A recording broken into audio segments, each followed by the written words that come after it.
Can I ask you a question? Yeah. And with all, I've listened to the debate. It was very interesting. But there's a lot of interest here in Nigeria's position on Palestine's application for UN membership. Some had reported that Nigeria would abstain. Obviously, what can you say about the current thinking of Nigeria on this important matter? Well, on the question you've raised, Nigeria, we have always advocated and supported the two-state solution to the Middle East problem. We've always supported the state of Palestine and the state of Israel living side by side in peace. And of course, we have always supported that the two parties should continue to dialogue and negotiate and make concessions as much as possible so that both of them, Israel and Palestine, can live in peace side by side. As regards the voting, when that comes on and we reach that stage, Nigeria is going to vote in its own national interest. And of course, we have always supported the rights of the Palestinian people to have their own states. So you should, from that, know how we are going to vote. Thank you. Honorable Minister, just as you were presiding at the Security Council, the Nigerian standing trial for the suspected bomb incident in the United States since 2009 pleaded guilty to terrorism charges and others. What's that trial that has started since 20 months, what kind of message does it send out about Nigerian fight against terrorism and the global fight against terrorism? And I also want to ask, did your ministry monitor the proceedings in Detroit? Oh yes, if I may start with that. The ministry, through our embassy in Washington, monitored the proceedings in that court. And in fact, we had a lawyer to defend the guy that was on trial. So we followed the proceedings, and we were there throughout, represented by the trial lawyer that we, through the embassy in Washington, secured.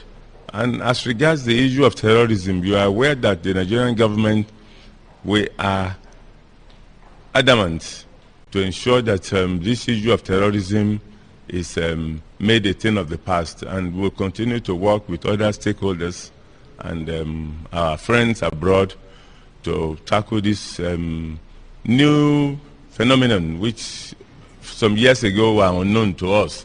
But of course, as you know, we prefer to have a multilateral approach to handle this matter, and we'll continue to work with all relevant and friendly government and institutions to stamp this thing out of existence.